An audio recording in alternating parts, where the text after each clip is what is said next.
Hello, everybody, again. Who's sick of hearing my voice at this point? And yes, Will, thank you. Um, Last talk for the weekend, which is just crazy. And I'm just really, really excited for this discussion, bringing these wonderful people together to work with us this year. So Buzz has made it down from the Gold Coast. We met at a whirlwind party earlier in the year, and I think we were on the dance floor. I was like, I like this guy. And Eamon and I met in Canberra, and it was pretty much the same thing. I was like, I like what you're doing. I think these guys have got amazing energy. They've been called young a lot this weekend. No, she reneged on that. Yeah. And look, I think what we don't want to do is kind of I guess just reduce people to like one thing.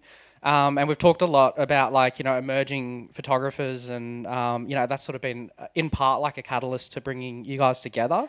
But that said, I think people can learn so much from where you guys are coming from at this point in your practice, and it's so important that people like me shut up and give you guys a microphone, which will happen in a second, because we can all learn so much from from practitioners and these new ways of approaching photography. So that's all said and done. Please give these guys a nice round of applause, and here we go. Thank you, Tom. Well, hello everyone. Thank you, Tom and Harriet, for having us. This was like really amazing. So me and Buzz, we just yesterday met Yeah, live in we've only person. just met. So yeah, and hopefully we're a bit prepared for what we're gonna say today. So my name is Ayman Kaake, and I'm a visual artist. And I came from Lebanon to study visual art here. But my mom sent me to study IT, but I didn't tell her till after 4 years. But now she know, which is good.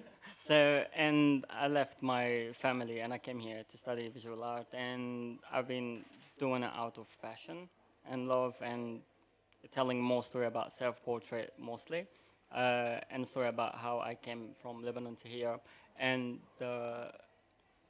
the feeling of isolation as well and stuff.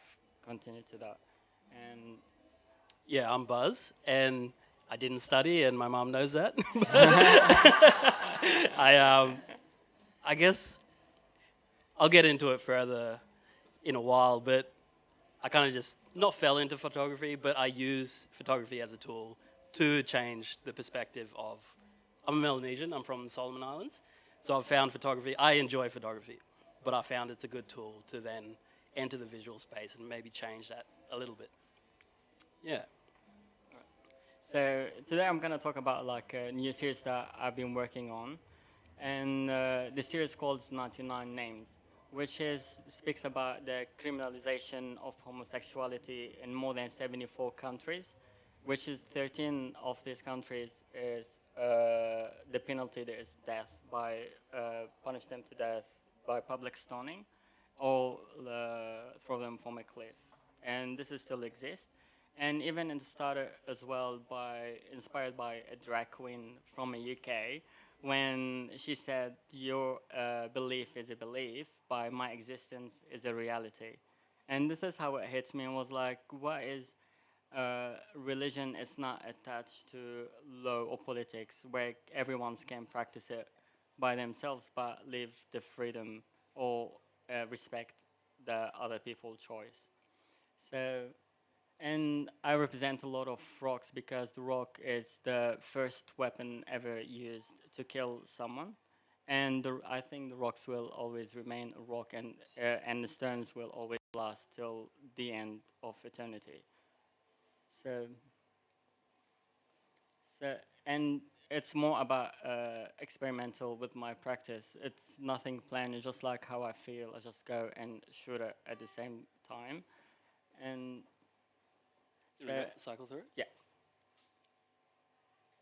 So, and I've got lots of calligraphy, and I call it 99 names because God represents himself in the Quran in the different 99 names. So, of God. So, uh, and this one comes in repetition in my practice. I was gonna,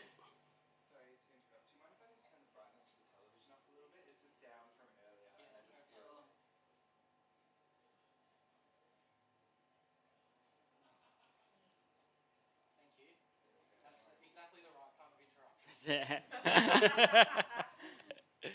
And even this is inspired by what happened in Afghanistan when women has to flee for their life to seek refugee in Western countries.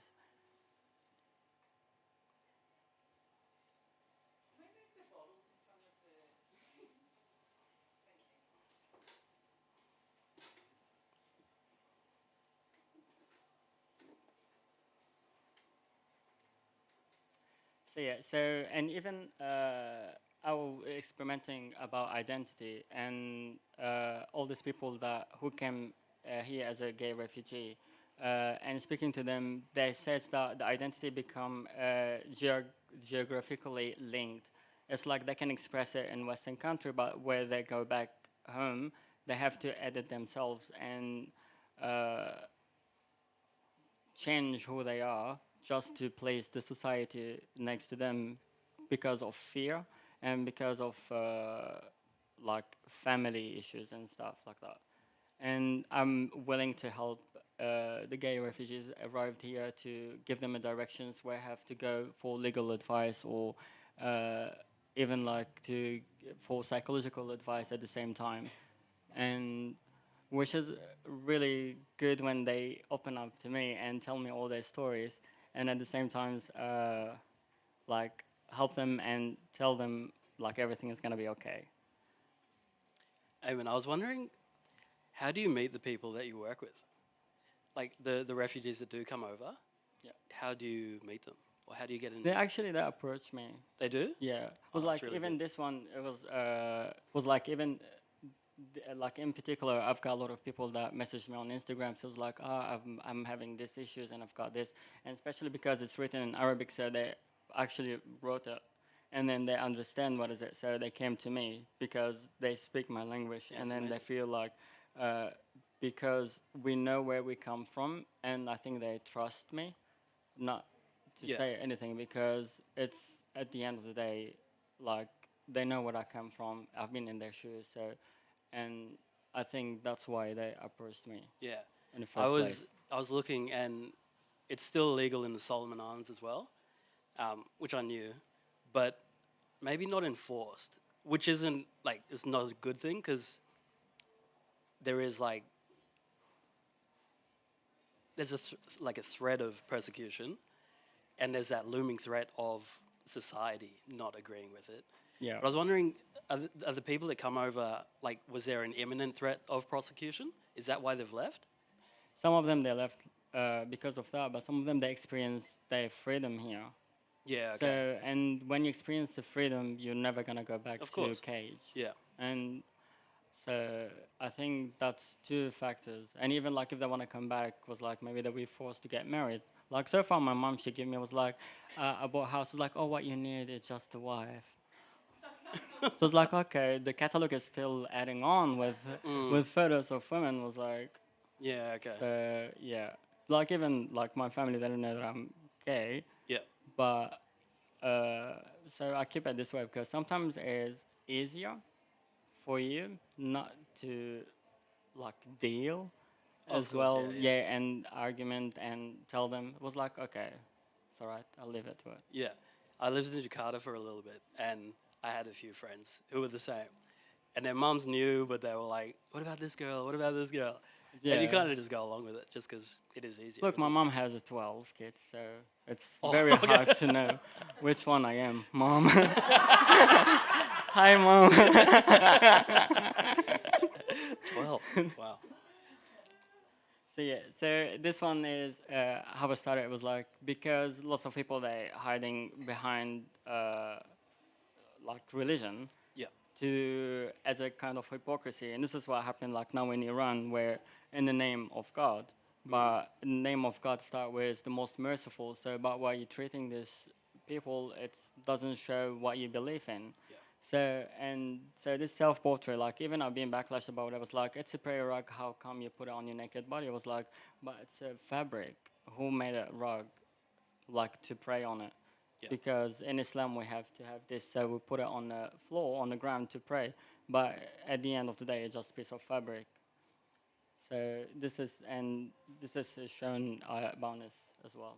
I'm really drawn to your self-portraits. Like there are other people in your work, but when I see a self-portrait, like it's not even you. It's like this person in the photos. I'm really drawn to it. Yeah, I kind of like separate myself from It when I feels that take way a photo, little bit. Yeah. And this is like experimenting with photography. Like I built this rock out of foam board, but so it's not actual rock on me. So it's kind of like how heavy some of the situations can be. Yeah. Exactly the same, but like hiding identity. I think there's a lot of that in your work, isn't there? Yeah. So and this one is about like it was shown at the Islamic Museum, and it's only because it's calligraphy on a print. So this is like experimenting with photograph as well. It's the repetition of 99 names of God, and because my grandma used to say is that the numbers on our palms, it's represent numbers in Arabic, which is 81 and 18, and if you add them, it become 99. And my grandma is only to be reminded was like what you do with your hand. And like when this she told me that, I was like, and now what's happening was like throwing rock and stones on the people to kill them. It was like, well, remember this numbers on your hand. Remember the first name of God, the most merciful. So it's more hypocritical act. Yeah. It's just like to bring the shiny image of love while killing the love. Yeah. So It's strong. And not to deviate from the meaning, but you've written all this by hand? yes, lockdown was hard. I have Like a that- lot of time, especially in Melbourne. You have a lot of time to like write. I over could have and had like over. 20 years and I wouldn't have got that. That's so neat. No, it's actually it was like when you see it, it's not that big, so it's like very small. So That doesn't like change I wear glasses now because of that. I have to come really close. Really good. So yeah, and this is burqa because I'm doing a series called Beneath the Burqa, and it's actually inspired my sister because my sister she wear actually the burqa. So and it's got the repetition of the 99 names of God on top. So it's calligraphy on the fabric, and I saw it myself. So it's again experimenting with what you practice and use the photography as a medium to show and Yeah. to showcase it. For sure. When you say it inspired your sister, Yeah. in what way? She wears the burqa, and she always tell me Oh. the stories Yeah, about, okay. about that. And even like, and even if you go, I think after that, We'll come back. yeah.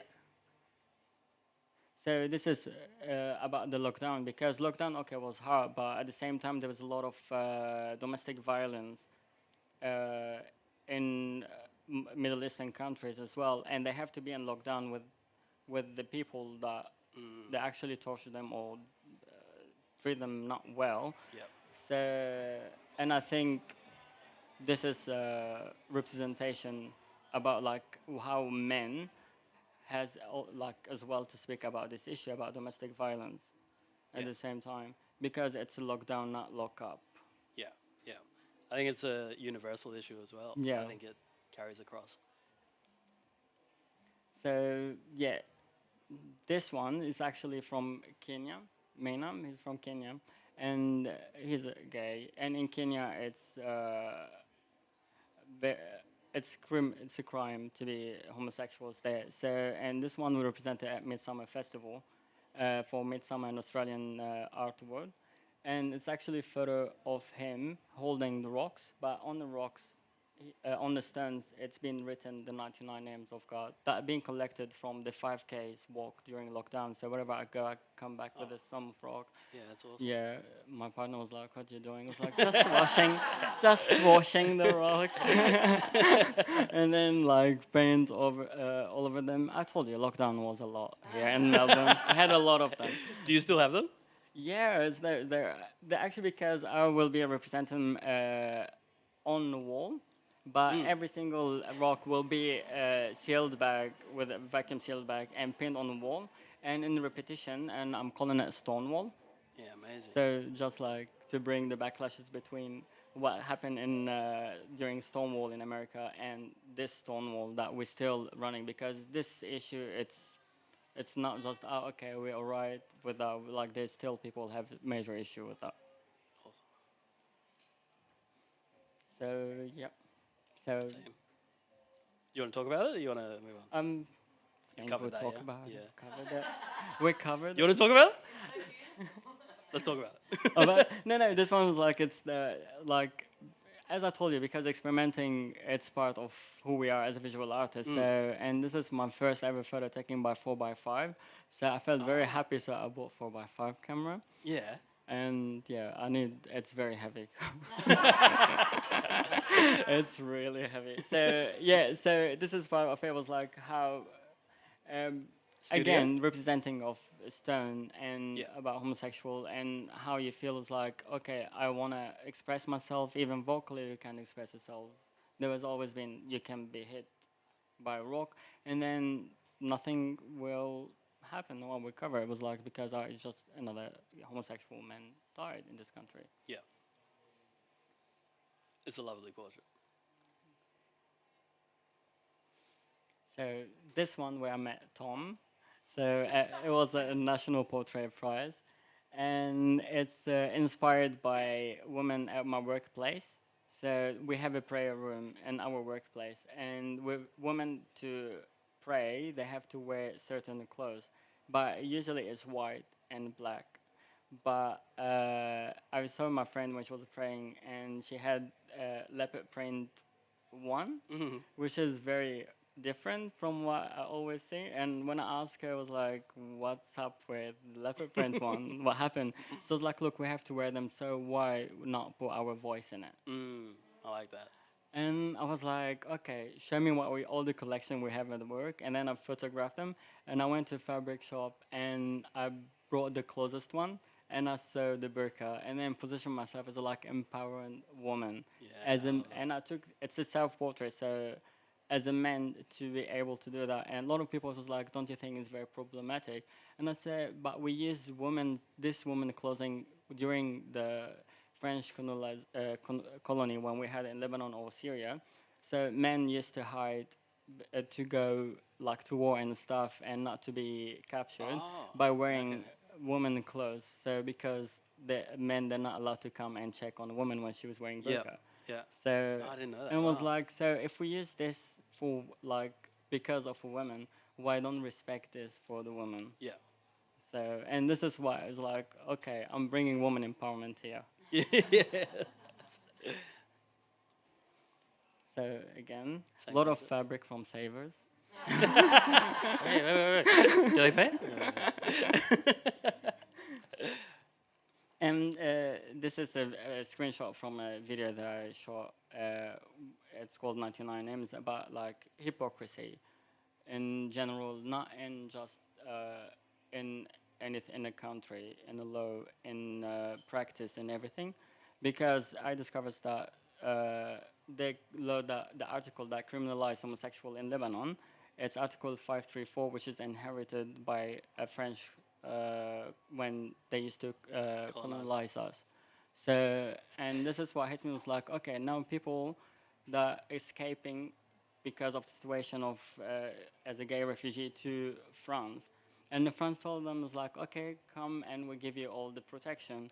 But use But the it one, was their law. yeah, but it's your law that it's been inherited. We didn't like create it there. Yeah. So this is where become hypocrisy in country in Yeah. Western, because I don't want to like show like a different image about the like in certain religion. Like I happen to be here Muslim religion and Islamic religion because I grew up in this and I'm very comfortable about speaking about it, and I know where's the boundary where I don't cross Yeah. any line.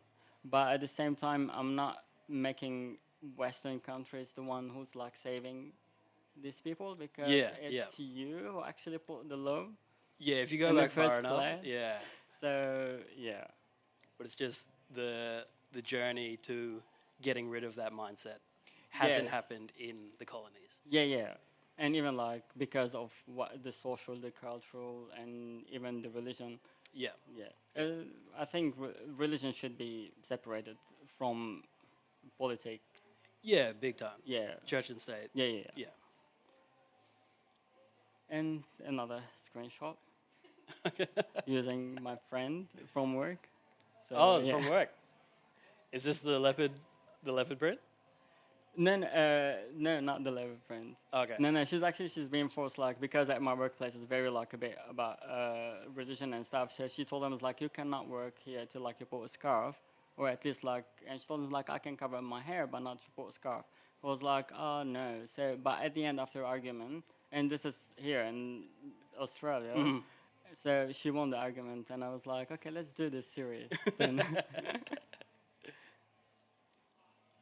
So yeah, I think that's like what I'm at. But this is show it's gonna be as part of Midsummer next year, and I'm photographing like it's all continuous work about it, but using peoples that are actually claiming for a gay refugee in this country, so they're gonna help me and model for me, and we're gonna have an artist talk as well with them. Yeah, So see amazing. the journey. So that's the end? That's the end. All right. I promise no more. No, that was I already amazing. spoke a lot. Okay. I think we definitely want more, and I think we might just kind of leave questions until like after you. Yeah, yeah. Spoken a bit, Buzz. Okay. Amazing. So I think where we wanted to interweave our two practices, they're very different, but they're both, I think they're tough subjects to breach. Yours is very heavy. Like, I think yours is, it's very real, and it's like, there's an objective, just because the law is still there, Yeah, it's still happening. it's objective. Yeah. Yeah. Mine, you could say it's subjective, but it's, so mine is, there's a poem by Rudyard. I'll start where, because this is based from where I work from, and Rudyard Kipling, who wrote the Jungle Book, he wrote a poem. He's a poet as well, and he wrote a poem called "The White Man's Burden." And am I going to remember this? I'm going to butcher it. But it's. Do you want me to? Can I look it up? Because I think it's important. It's where I come from. I've got a bit of it, but let's. Okay, so it's take up the white man's burden, send forth the best you breed, go bind your sons to exile, to serve your captives' needs, to wait in heavy harness, on flooded folk and wild, your new court sullen peoples, half devil and half child. And this was, it was not a call to arms, but it was encouraging the US to occupy the Philippines. But it carries on over all of the colonies. And it was, I think religion was a big part of it. That's where the ethics come from. So when I read that, it has carried on through photography in the islands, from what I've seen. Like, this was, I mean, Ayman, do you want to guess what this photo was about? Which is a tough question, but it'll be fun. No clue. Just have a guess. Like, what do you think they went out there for? I don't know. Jade. Okay. It was a company called Lincoln Financial, which is like a Fortune 200 company. And it was an ad. It was just an ad. And the photographer, like, I don't like to call out the photographers, but I think I spoke to Gussie and we were like, maybe we should credit him. But I find these photos because I just do like, it's not too different from doom scrolling. I'll just go through and be like, trash, that's trash, that's trash. But anyway, I came across this, and it's just, to me, it's ridiculous. Like, this is not how people live in the islands. This was, if you read the website, this was a documentary style ad, which is just, let's portray these people this way. And it's the white man's burden. It's like, let's go over there and help these people. And in religion, it's like savagery and like heathens and heretics. Like, that was a lot of justification for colonization. And it's something that I find hasn't left the photography world or the visual space. And so we see stuff like this. This was the same campaign, and I just like this just feels ridiculous to me. Like I just see fear in their eyes. It doesn't resonate with me at all. But I think in the ad, it's like let's like these people. I think what the basis of it is struggle, and that's like the representation that we've been given. It's like we're struggling, and we need the West to come and save us. So, what they want to illustrate with this image again? Like illustrate what? Exactly. Well, I think it was like we're doing all this charitable work. So we're over there. We're saying, I don't know. Maybe she's supposed to be a medical professional, and it's like we're over there and we're helping. Like we're a Fortune 200 company that's helping out. Like we're doing our part. It's just that is the nature of photography in the islands, which is why I felt the need to step up, I guess. There's that. And then Jimmy Nelson, who I think everyone, or maybe not everyone knows him, but he has a book. This series of photography is called Before They Pass Away, which he's gone into communities that he feels are, well, he calls them tribes that are losing their place in the world and dying out. And a lot of First Nations people, Indigenous people that participated just hate what it's about. This website's dedicated to the arrogance, and this is not what we agreed to. And like, I mean, this is supposed to be like a celebration of a people, right? And this doesn't say that to me at all. Not even the eyes. The eyes are like, yeah. And it's that struggle that's being portrayed again. We need saving. This is the same one.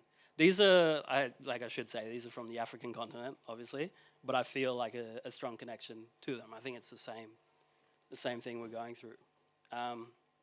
So that's the basis of my work. That's where I come from. It's kind of just responding to this. Because I grew up in the islands, and everything I see is not my experience at all. But I will say, when I do scroll through and how I found these images, because I maybe I started off with this real black and white view of, we call it like parachute photography, right? Like you just fly in for a weekend, do a story and fly out. So you're not actually spending any time in country. But Alana Holmberg, who is like a friend of Photo Collective, right? And a friend of mine, that's my homie. Well, I saw her stuff and I was like, oh, who's this? So I talked to her I just went into her DMs on Instagram and I was like, I really like what you've done. It was just like a respect I haven't seen in photography in the islands. So I do know that there is Western photographers that can do it if there's enough respect. But let's say 90% is some bullshit. So anyway, that's the basis of my work.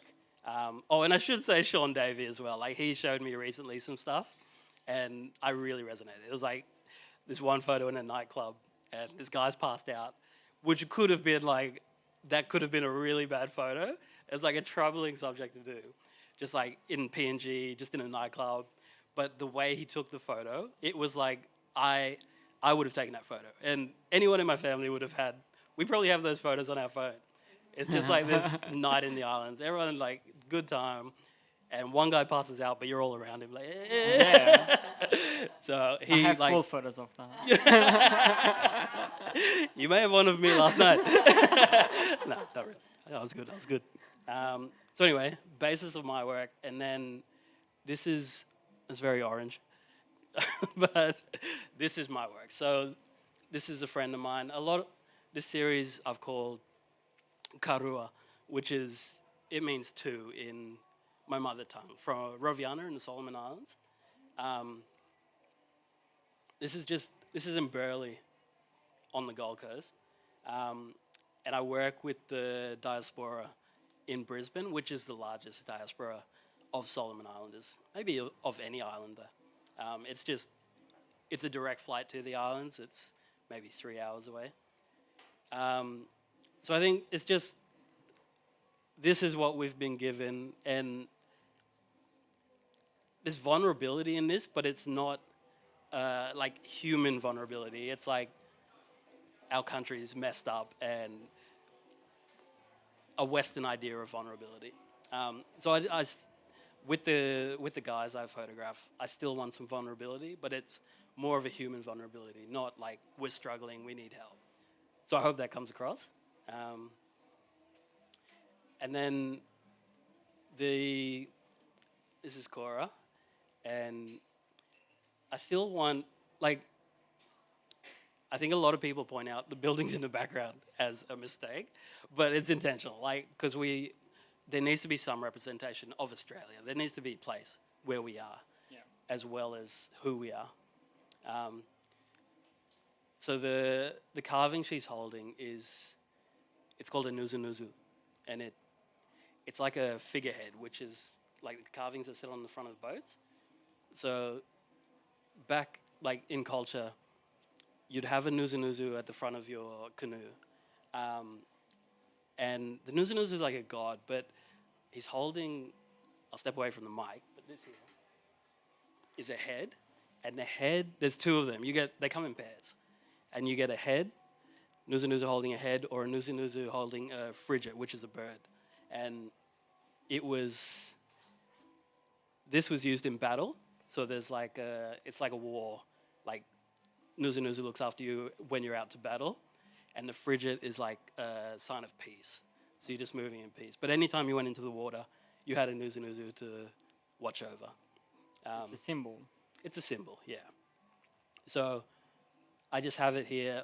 With the guys, I try to keep the frigate as like a peaceful offering, and then with the girls, because the girls are often shown as vulnerable, and Yeah. I want to show a bit more Empowerment. dignity, yeah.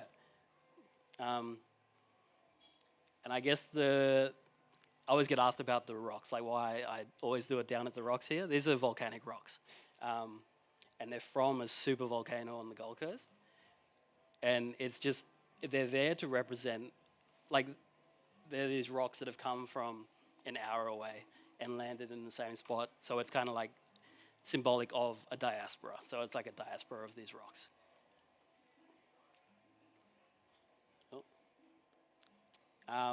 The mask is a carving that everyone has as well. I've had this one ever since I can remember. We had it in Vanuatu, and then when we moved over, I took it with me and I kept it. I don't know if my parents know that I've still got it, but I love it. And that's Amazing Cora image. as well. Thank you.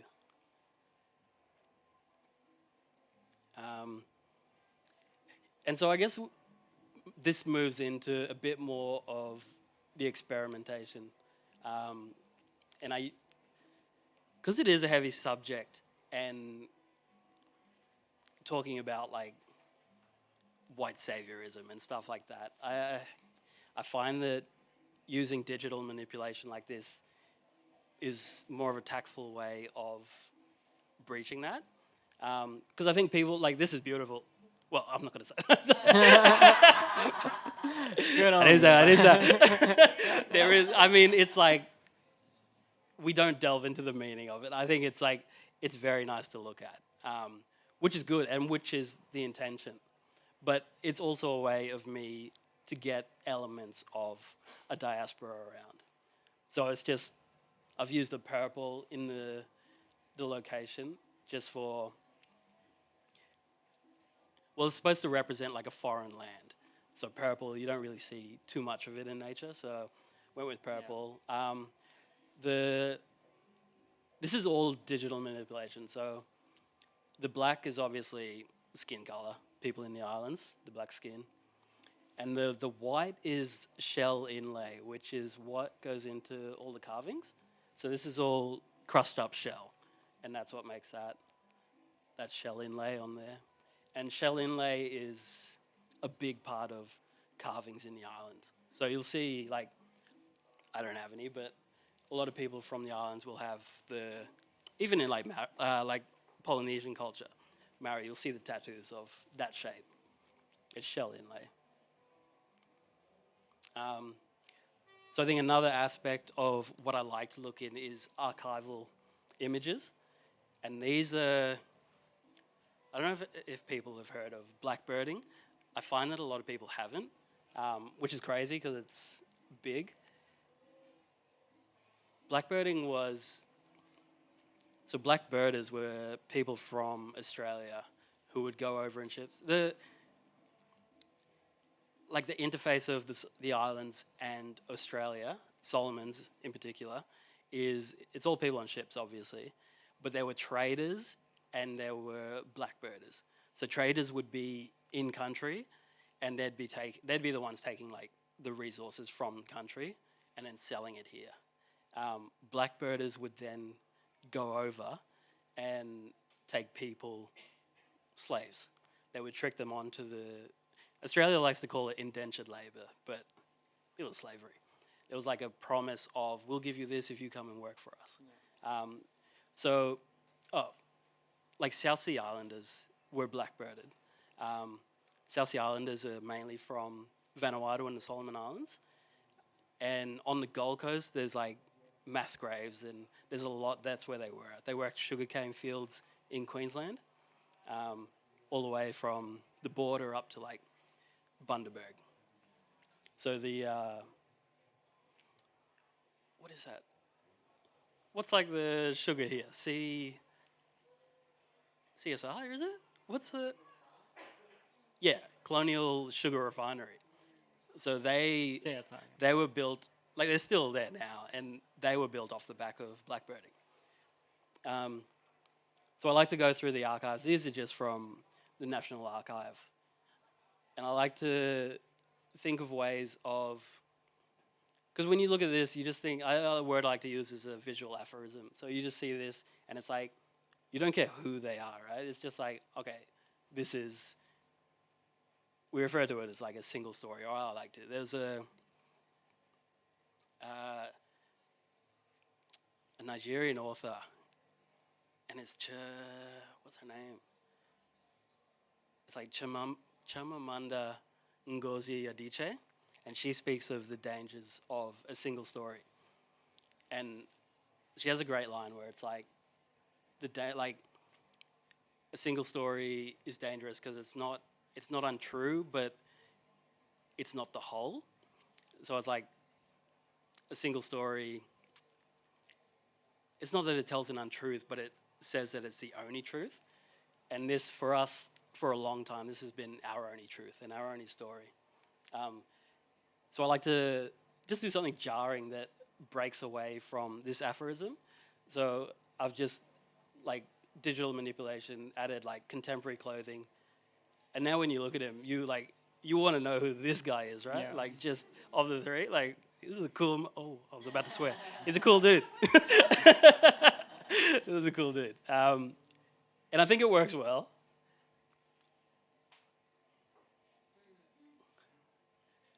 When we look at it here, it's just, you see the three workers, indentured labourers. And then you look here, and you're kind of, like, intrigued. I'm intrigued. And I think this is all the images I added. I think that kind of covers it for me. Not a whole series. I work very slowly. So I will do, but it's just finding. Yeah, I will. I'm really into it, but I just. And did you photograph that first, the outfit, and then manipulate it, or did you? I stole it off Google. Yeah. But it's well placed. Yeah. Like I couldn't. I mean, I know it's comped in, but. That's good to hear. That's an iPhone. So. Yeah, but I can see it like in a series, or maybe collaboration with a fashion designer. Yeah, I'd love to. I tend to start things and then just keep adding things and not actually finishing things. Eventually it will. Yeah. I just got like a 10-year plan. I'm not in any rush. This is in the publication that we produce as well that you. Oh, of course. Yeah, it is. Together with Byway. Yeah. And I'd love to hear like it's so great to hear how that sort of plugged into there, but like a little bit about Byway and that collaboration on that. Yeah, for sure. So I think the broadsheet, which I'm sure many of you have seen, we part of a collective on the Gold Coast called Byway, and there's three of us, and George at the back. Say hi, George. Hi. George is one of the three, and Ella couldn't make it this weekend. But we approach photography from the same, I guess, the same direction, but we're all different backgrounds. Ella was born, she's Thai Australian, grew up in Australia, so she's been here her whole life. George recently moved over from Portugal to be with his partner. Very nice, George. And I grew up in Vanuatu and moved over a while ago now, like 15 years ago. Someone told me last night that I nailed the Australian accent, so that's nice. That's nice. Not me, but I don't know why. But yeah, so the broadsheet's there. You can have a look. George, we had some prompts that they're currently exhibiting in Brisbane on a screen as well, and it's just prompts to. They're supposed to be read like it's a transient thing. When you're on the way to work, you see this prompt, and then it hopefully it flicks something in you, and you have a think about it, and it sits with you. And we picked one each, which we have added to the broadsheet. And yeah, George has one about foreign names and making an effort to say foreign names. Like it shouldn't be too tough to make an effort. My work is this. It's kind of a collage that starts here and then ends up. There's another photo of Carlos in there, as well as an extract. I read a lot of old books, and there's like an extract from a book which was called The Savage South Seas. The South Seas is what the Pacific used to be called. And American people from the United States loved the adventure of going to the South Seas and hanging out with the savages and all of that jazz. Yeah, exactly. They love it. So yeah, I've gone from that, and then bookend it, I guess. I've used, my mom's actually got a great collection of photos. So 2 of the photos in that are from her at school. So you'll see her friends from school. There's a couple, and it's a really nice image. I love that image. And it's a completely, you won't see that anywhere if you search for it. And hopefully there's more of that in archives, and I hope to find more of that in archives. But yeah, have a look in the broadsheet. I really like that. And the one below that is my mom biting into an apple, or has just bitten into an apple, which I found great because it's the Solomon Islands, and a lot of, okay, I might get into this. A big thing about the justification for going into the islands, well, one thing was it was full of cannibals, right? Like, they eat people there. Everyone's seen that in media. And the word cannibal actually comes from the Caribbean. So it was initially called, the people from the Caribbean were called Caribs. And then, just as language does, it turned into cannibs and then cannibals. So, I do a bit of writing. It doesn't go anywhere, but I just write it up. And I did one looking at the Western medicine and how, back in the day, to relieve headaches, you'd crush up someone's skull and, take that to relieve it. They thought that wherever your ailment was, what part of your body, then you'd take that from someone else. And it'd be that's cannibalism. And I think there is, maybe there is history of, in the islands, it was a sign of respect to, it sounds weird, but it's a sign of respect to have, consume the spirit was said to be kept in the flesh. So it'd be, if it was one of your loved ones, you'd consume a slice of flesh to then keep them with you, which isn't too dissimilar from crushing up a skull and drinking it, right? So I think you were saying hypocrisy, and I think there's a lot of that, the same amount in the islands. And I think colonialism is just a whole bunch of hypocrisy, isn't it? Yeah. Like, yeah, and that's where our two stories intertwine, I guess. Yeah, that's what I found kind of listening to the both of you is that the parallels between your work, even though visually is very dissimilar, it's kind of to kind of disintegrate this othering from Yeah, one exactly. perspective. Yeah, And you're talking about in Brazil, in the Tupi Guaranis, which were the largest indigenous people yeah, prior to colonization, they used to eat their own enemy after a fight or after war in order to to assimilate consume into the Yeah. yeah, yeah. So it's kind of in First Nations. So cannibalism, it's kind of this recurring thing yeah, as well for us. exactly. Yeah. Interestingly, I mean, because it was the conquistadors in Brazil, right? Yeah. And the only reason, so the Solomon Islands is named after King Solomon, and he was said to his gold reserve because he's the king of gold. So his gold reserves were said to be in like the Western lands, um, which happened to be where the Solomon sits. So the conquistadors were, what's the Golden City? What's that called? El Dorado.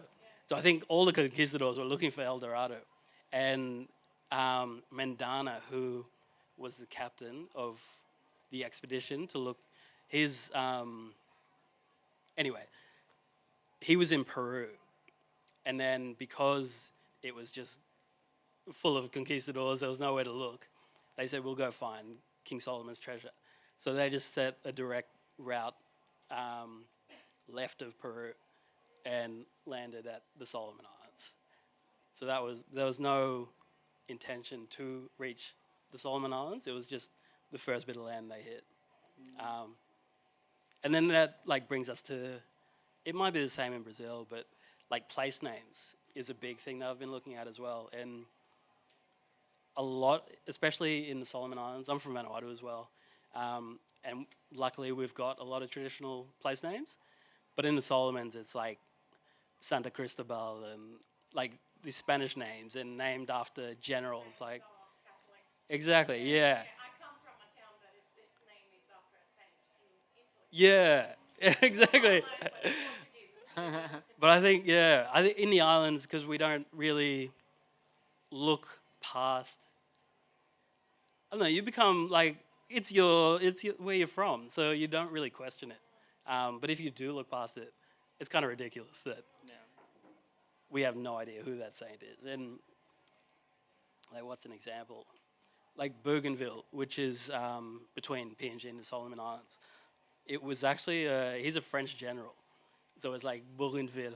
There's like this French name that like no one knows him, and like no one speaks French up there. I mean, in Vanuatu it is French, but still, it's like it just you can go through them all, and it just seems ridiculous. Yeah. Yeah. It's like us in our country. We have lots of villages under the name of a saint, and even like we've had the most amazing numbers of holidays because of like celebrating every saint. So we end up having like 2 months of study at school, and then the rest is just holidays celebrating saints. Sound like you're complaining. That's a good Yeah, time. Mm, Does anyone else have any questions? Yes. I definitely do, Brandon. You know I'm a fan of your work, right? What's it been like, I guess, as an artist with an Islamic background, being Muslim, with the community here? How do you feel like they've been responding to it? Because I guess, in like growing up here, I know how close-minded they are towards people that are different to them. Yeah. So what's that been like for you? As I said, it's like even being myself in here become geographical linked, even like where I'm at workplace, which is very Islamic, so I just keep things hidden. So it's like not just have to deal with them. But at the same time, when I go to the people I love, it's like even here I feel like very free to express myself. So this is how I play it. Become like creating different identity, which is I've become really expert with it. Like even speaking back home, speaking with family back here, and it was like I created. It's like I become a different personality, not split personality, but like that. But from here, I have a lot of backlashes from Islamic community. Only like in Melbourne, that being born in here, not much as Muslim people they actually in my country. Like my sister, she actually support me. Was like sometimes told me was like maybe you just like don't cross this line and stuff. Like I ask her for opinion because I know she's religious and I go for her to advise me if I'm crossing line or disrespect some of the religion of or my practice.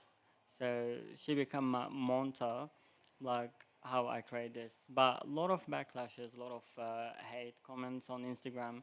So I have to just take the comment, and some of them they just like prove my statement about hypocrisy, and I tell them thank you for proving that. Yeah.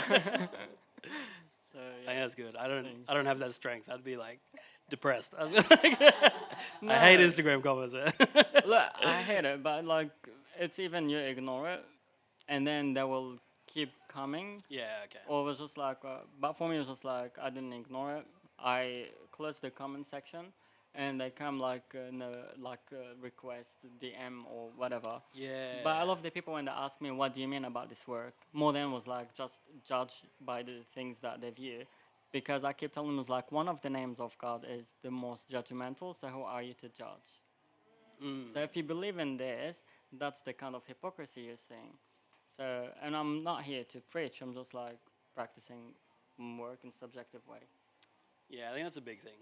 We're not. I'm the same. I'm not trying to preach. No. It comes across that way, but like, it's just our experience and how it's an easy way to deal with it, right? Like looking into it this way. Yeah, well, it's subjective, Exactly. and Yeah. it's what you feel. Yeah. And that's Buzz, I've kind of got a two-parter because your work's in response to kind of the images that you were showing before it started things. Mm. I was wondering for you yourself, it's kind of a two-parter question. Do you find it exhausting or re-traumatizing? Very much. Very much. Yeah. And the second question was, is it frustrating sometimes to kind of aid a room of white people in their self-actualization by kind of like putting us, teaching us all these things? Does that come into your mind? Yeah. First question, like big time. It's super draining, and maybe that's why it does take me a while to get through stuff. And I like.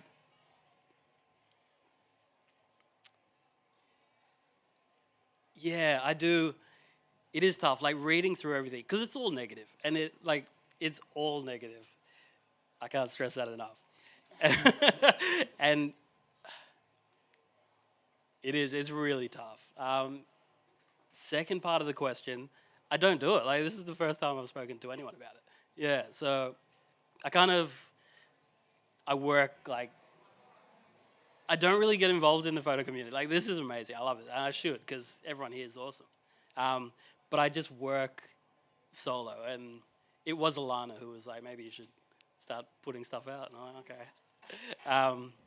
But yeah, it's kind of just it's a very personal thing, and for me, it's more about signposting the way for people back home, and maybe people who are going to come through. So yeah, signposting for them to make wayfinding a little easier. Yeah, hopefully that carries across. But yeah, it's really tough to get through. Mm.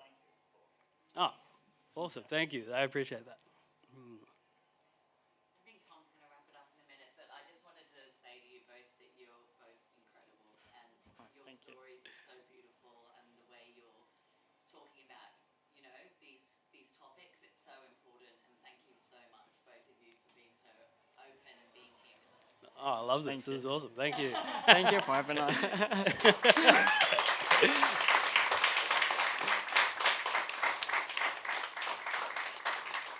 I will just say, like, because this is the last one, like, what an event. This is amazing. Harriet, Tom, like, this is so cool. Everyone, like, there's so much love He's not going. made to say that. I'll send the invoice. Yeah, no, it's so good. Like, Ayman, I think you've had a great time. I've spoken to so many people who I wouldn't have talked to otherwise, and it's been amazing. Like, it's such a good community. And I was saying to Tom earlier, I think this is like a real reflection of you two. Like, there's just no pretense, and it's just good. Like, everyone's passionate about this and community, and I think you guys are as well, and it's just come across really well.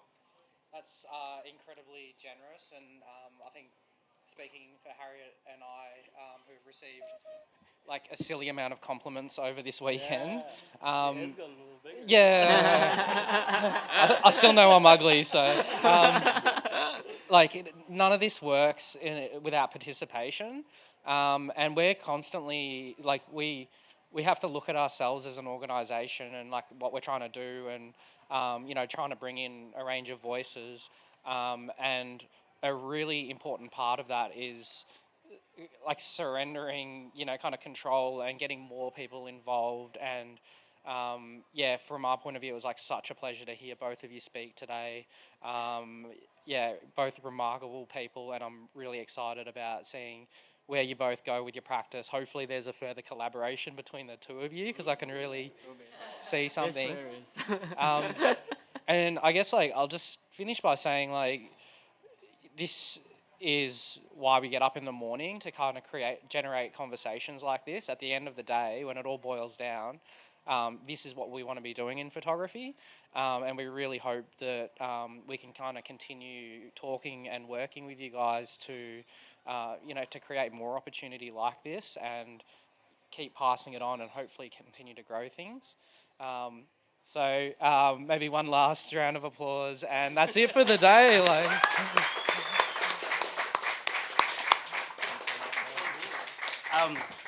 Gussie as well. I got cut off. I wanted to say Gussie. Thank you.